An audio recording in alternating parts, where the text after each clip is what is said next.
Hi there, it's Karen at Corrie Paper Crafts, independent Stampin' Up demonstrator in central Scotland. Welcome to another project, and we're making this bag today. It's a Halloween treat bag with a star top, and it's completely monochrome other than a spooky splash of colour with our red rhinestones. And I've used our lovely metallic mesh ribbon to close this bag as well. I've used the magic in this Night designer series paper from it's a 12 by 12 pack, and I absolutely love this paper.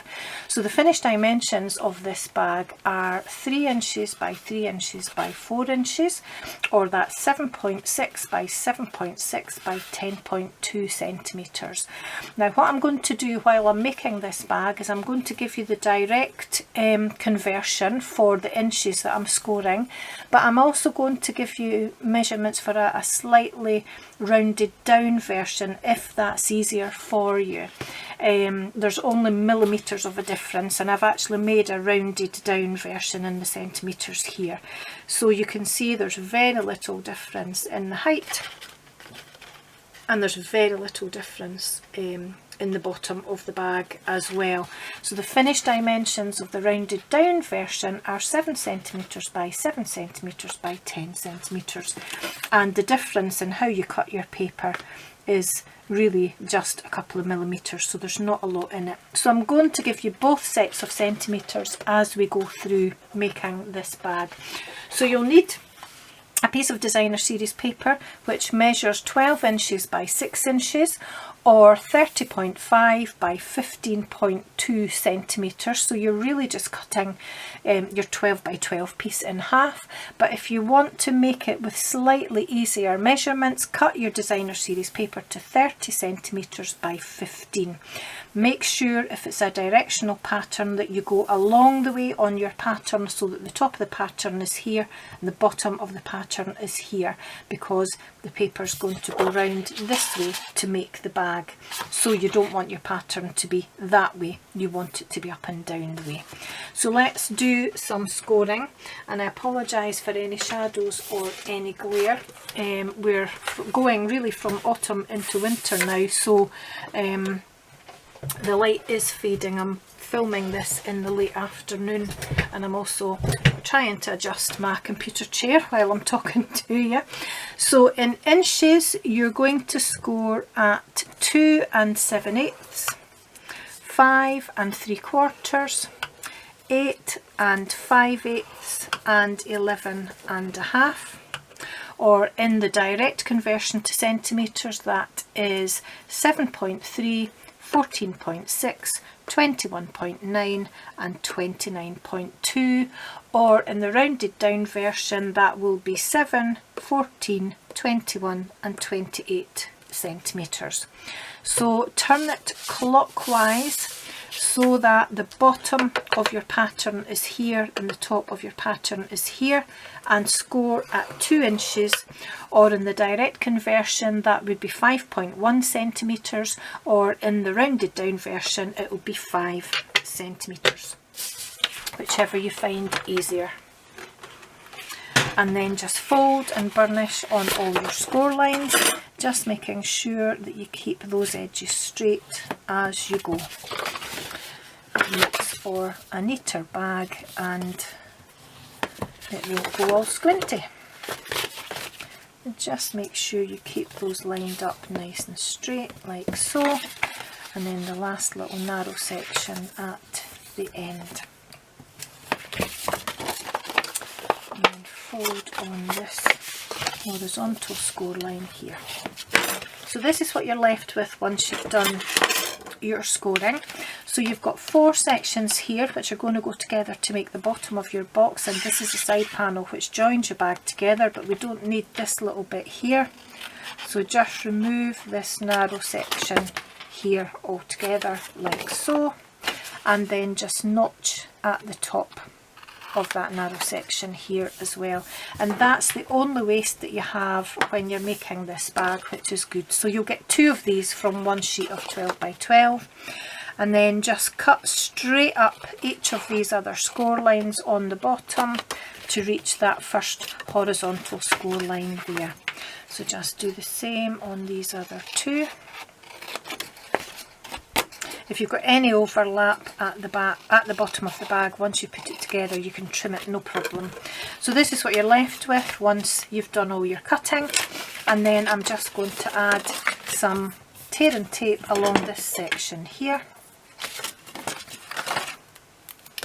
near the fold but not on the fold, just like so. Oopsie daisy, don't tear your grid paper with your tape though, that's not a good idea. Just get rid of that piece, which is now stuck to my finger, of course. There we are. So give that a burnish and then pop your bag together at the side, like so. And because all the sections are equal, you can prepare this ahead of time if you're going to be making a few, and just store them flat until you're ready to put them together. So making sure that we keep this join at the back. This is going to be our front panel, so I'm just going to add some tear and tape to this panel here, and just making sure that we don't have any gaping at the sides once we've put the bag together. Oops, there we are. So if that's the front panel, these are our two side panels, and this is our back panel, and I know that, is that right? Let me see. Got myself all lost now. Yep, this is our back panel here. So I'm just going to add a couple of pieces of tape onto that as well. There we go. So I'm ready to put my bag together, so I'm going to take the backing off the tape on the back panel first of all, and then just putting my bag back into its square shape. I'm going to fold in my two side panels, make sure I've got no tape overlapping, and then fold over. Karen, stop sticking it to itself. Fold over my back panel like so, and just give that a little rub to make sure that's stuck. And then the last panel to go down is the front panel, and that gives us a nice smooth finish, as you've seen before at the front of the bag. So I'm just going to make sure that that's straight before I pop that down, and that make sure that there's no seam here at the front of the bag, but the back join is here. And if you've got a little bit of an overlap at the bottom, just trim that with your paper snips, but make sure you don't tear or cut into the actual bag. And then to pop the bag together, pop your index fingers here and just bring these corners in towards each other like so, and then give them all a press together. And then to make the star shape, turn it round and do exactly the same on the other side as well. Okay, and give them a good squeeze. Make sure you turn it back to the front again though, and when it's held together with the ribbon, that's the shape that you get when the bag is together. So I'm going to enlist the help of a couple of little clips. These are a couple of clips that we had maybe 2-3 years ago. They're retired now, but they're very handy for projects such as this. So pop one on each corner, and I'm just wanting to make sure that I have those evenly lined up before I pop my clips on like so. And then I'm going to grab my crocodile, and I'm going to use the 1/4 inch hole punch on there, and just squeeze these edges together a little bit more and put the hole. I'm just going to eyeball it, but I reckon that's about the middle. But the crocodile is quite good because I'm squeezing through quite a few thicknesses of paper. So I used the mesh ribbon for this one, and I used the glitter organdy ribbon for this one, but I think I prefer the mesh ribbon, and it's nice and big and bold for Halloween, so I'm going to stick with that.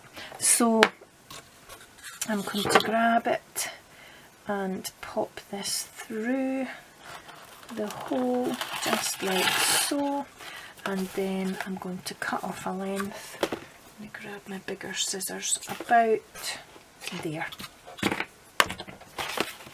And then I'm just going to bring this forward and tie the bow at the front of the bag rather than on the top, just like so. And it's great ribbon to work with when you want to tie a knot, because when you let it go, it doesn't go anywhere, it stays put. So I like ribbons like that because they're kind to me. Me and ribbon don't always get on, and me and bows certainly don't always get on. So there we are. I'm not going to fiddle about with that. I am really happy with that bow, so I'm going to leave it as it is, and then I'm just going to cut the ends at an angle, although this one's folded itself over, but that's okay. So just cut that at an angle like so, and I can take my clips off now because their work is done, so thank you little clips. And then just make sure that you put your bag back into its shape. And ahead of time I've already stamped my sentiment and cut it out. So I used my black Memento ink to stamp out this little Happy Happy Halloween from the Little Treats stamp set, and I used, where are they? My North Pole Wonder dies, because I don't have the Little Treats dies yet. Oh, and I just dropped one on the floor. And just bear with me while I pick that up again, because if I don't pick it up now, I'll forget about it later. So I used this little circle here to cut out my sentiment, and this larger scalloped circle here to cut out a piece of our black glitter paper, which is fantastic paper because it doesn't shed any glitter at all. Previous glitter papers did, but this one doesn't, so that's a firm favourite as well. So I'm just, that's empty, just going to add some liquid glue to the back of my sentiment without going too close to the edge, and make sure I put plenty on because it is sticking to glimmer paper, or glitter paper it is actually. And just make sure I'm happy with that having an even border round about. I think that looks okay, so just give it a good press. I'm actually going to turn it over and give it a good press from behind. There we are. Okay, I'm happy with that, or more or less. And then I'm going to grab my black dimensionals, which I've not used for a while, and just add 3 of those onto the back of my glimmer paper like so. And before I do anything else, I'm going to grab my red rhinestones and pop those on too. So let's cover up the jaggy end of my take your pick tool, although I can't find the cover for it, so I'll just have to be careful. And just add a couple here and one down the bottom like so. And then take the backing off my dimensionals, and I love how shiny these dimensionals are on the back. I think I've said that before, simple things and all that, but I just love how shiny those are. They remind me of black patent shoes when I was small. And then I'm just going to add my sentiment on to the front of my bag, and that's it made. There we are. So thanks for watching, I hope you enjoyed that. Give it a go if you do. This bow isn't wanting to stay put. There we are. This one's starting to do it as well. But nice and quick and easy, but really quite pretty, and you would fit a lot of treats in there, sweeties or whatever you want to put in them. So thanks for watching. Don't forget to give me a thumbs up if you liked the project, and I'd love to see yours if you make that yourself.